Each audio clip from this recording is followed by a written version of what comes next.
शास्त्रार्थ संग्रह शिक्षा साक्षात् संग्रहः। ओम शिक्षां व्याख्यास्यामः ओम शिक्षा व्याख्यास्यामः। वर्णस्वरः वर्णस्वरः मात्राबलम् मात्राबलम् सामसन्तानः सामसन्तानः इत्युक्तः शिक्षाध्यायः शिक्षाध्यायः इति द्वितीयो अनुवाकः संवितोपासनम् संवितोपासनम् सहनौ यशः सहनौ ब्रह्मवर्चसम् अथातः संविताया उपनिषदम् व्याख्यास्यामः पंचस्वधिकरणेषु अधिलोकम् अधिज्योतिषम् अधिविद्याम् अधिप्रजमध्यात्मम् तामहासंविता इत्याचक्षते इत्याचक्षते। अथाधिलोकम् पृथिवी पूर्वरूपम् द्यौ उत्तररूपम् आकाशसन्धिः आकाशसन्धिः।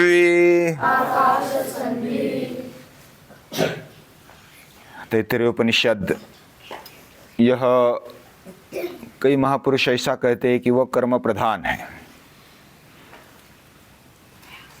और कई महापुरुष ऐसे कहते हैं कि ये अर्थ ज्ञान प्रधान है, यानी वो हमारे जीवन में अर्थता लाने वाला और ज्ञान लाने वाला। ज्ञान कोई बाहर से नहीं लाना होता, अर्थ बाहर से नहीं समझता, वो अंदर ही समझता है। ज्ञान भी अंदर ही महसूस होता है, अंदर पड़ा है, वो जागृत हो जाता है। जो सुप्त है उसको जागृत करना ही शिक्षण है। हमारा जीवन यानी मनुष्य जीवन यह विशेष है, और विशेष क्या है उसमें? वह नर करनी करे तो नर का नारायण बन जाए। यह ताकत, यह हिम्मत मनुष्य में होती है।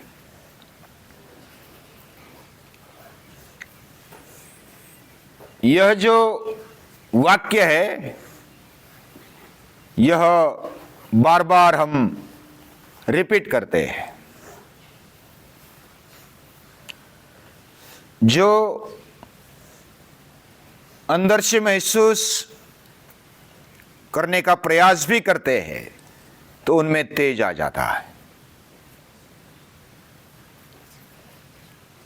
और जो हमें जो समझा वो जो बोलते हैं उनका भी और पक्का हो जाता है, वह खून में चला जाता है। अभ्यास करने की एक पद्धति हमारे शिक्षकों ने समझाई। आपको जो भी आता है, जो हमें समझ में आया, जैसा आया वैसा आप बताते जाओ, और जब बताने जाते हैं तो हमारा और पक्का हो जाता है। बहुत सारी बातें स्पष्ट हो जाती है, क्लियर हो जाती है, और इसलिए ध्यानपूर्वक सुनना, उसको फिर बताना। जब हम बताते हैं और पक्का हो जाता है। और ये जो परंपरा है, सुनना, बताना, और फिर जो अनुभव में आया उसको लिखना,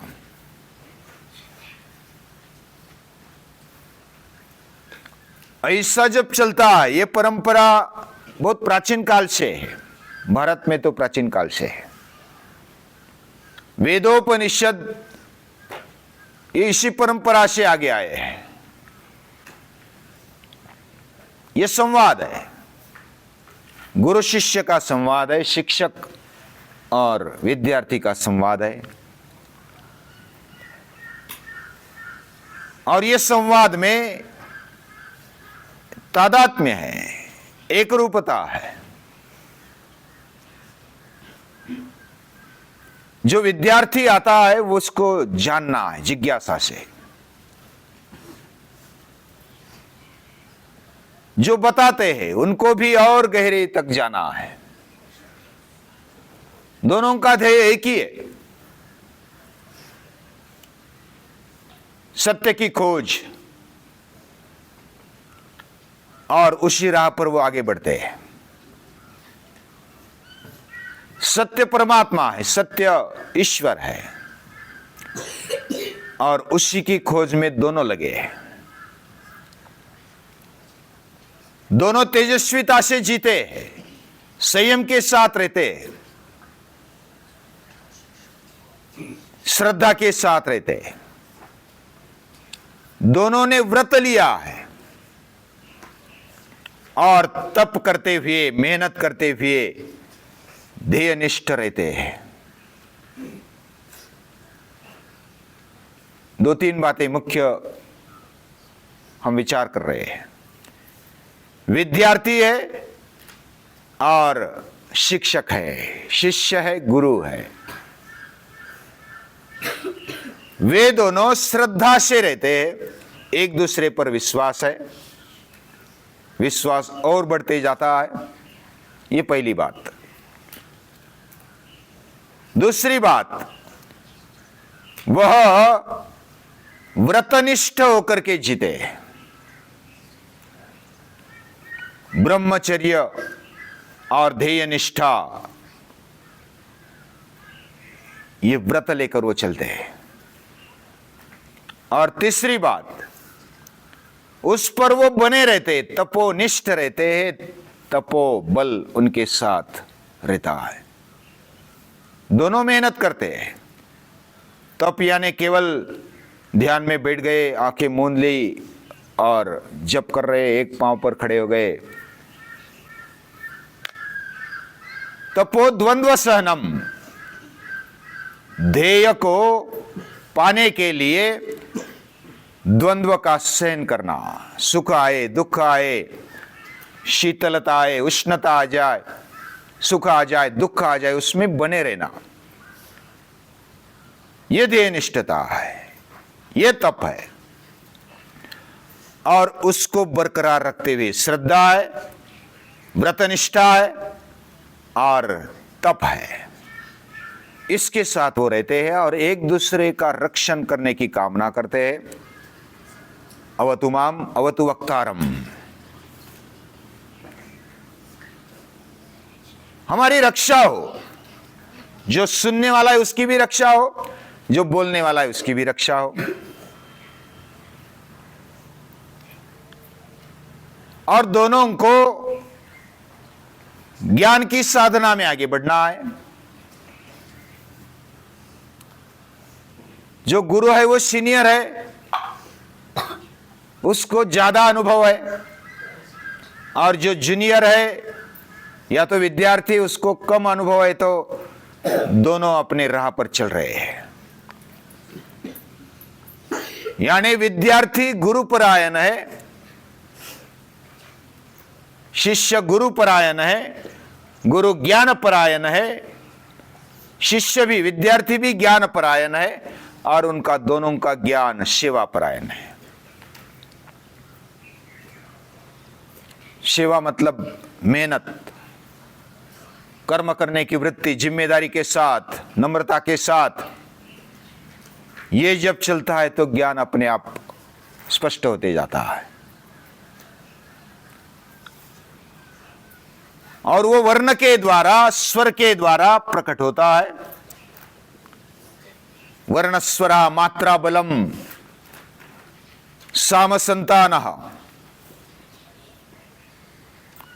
और ये स्वाध्याय सालों साल चलता है, 12-12 साल तक, पूरे आयुष्य भर व्रत निष्ठा चलती है, फिर भी एक दूसरे से बोर नहीं होते, एक दूसरे से ऊब नहीं जाते, उनको और गहराई का संबंध बन जाता है, वे और दृढ़ हो जाते हैं। उनके उठने बैठने जागने सोने सभी कार्यों में साथ में है, और मेहनत के साथ कार्य भी कर रहे हैं, अभ्यास भी कर रहे हैं, कोई जिम्मेदारी के साथ आगे बढ़ रहे हैं, और ये करते करते ज्ञान होते जाता है। और इसलिए कई महापुरुष बोलते हैं कि ये कर्म प्रधान है, करने से ज्ञान दृढ़ हो जाता है, पक्का हो जाता है, वो स्पष्ट हो जाता है।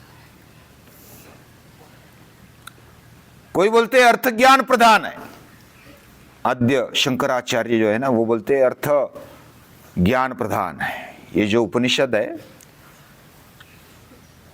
और ज्ञान तभी होता है जब अनुभव आता है,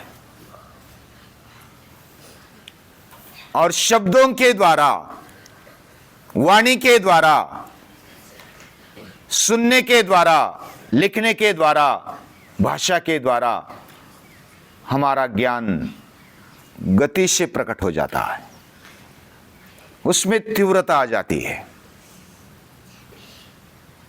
और दोनों का तादात्म्य है। सहनव यशः संवितोपासनम, यह संविता की उपासना है। जैसे राम और हनुमान, राम को हनुमान के बिना नहीं चलता, और हनुमान को भी राम के बिना नहीं चलता। ये दोनों साथ में हैं, और साथ में वो रहना चाहते हैं। हनुमान जिधर जिधर ऐसा बोलते कि राम कथा चलती है ना, उधर हनुमान रहता है,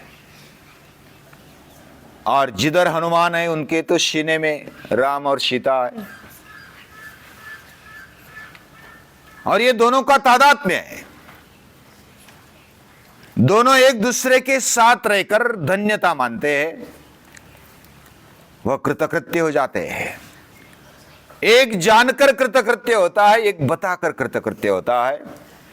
एक देकर धन्य मानता है अपने आप को, और एक लेकर धन्य मानता है, और दोनों में समाधान है, प्रसन्नता है। यही उनका यश है। सहनव यशः सहनव ब्रह्म वर्चसम।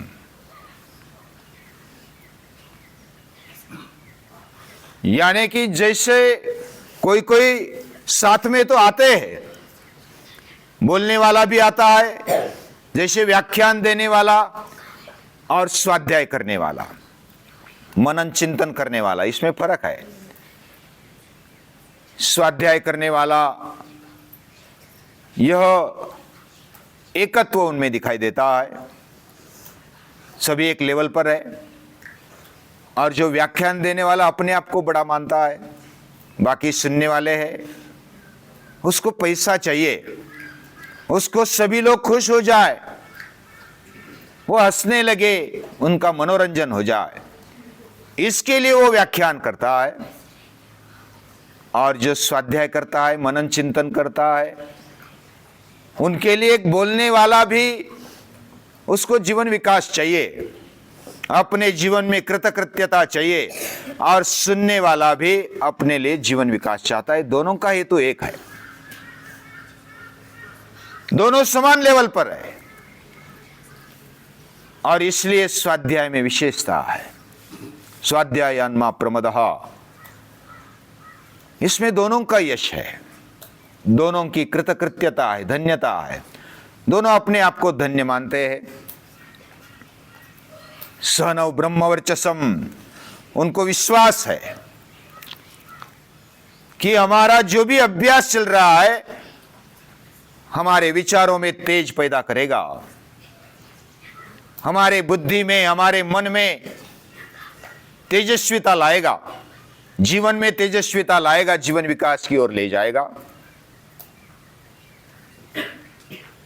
इस प्रकार ये जो विचार है, श्रेष्ठ भाव है, वह खून में चलने लगता है हर रोज करने से। हम पाठशाला में रहते हैं भव्य, हम इधर रहते हैं, हर रोज कुछ ना कुछ करते हैं।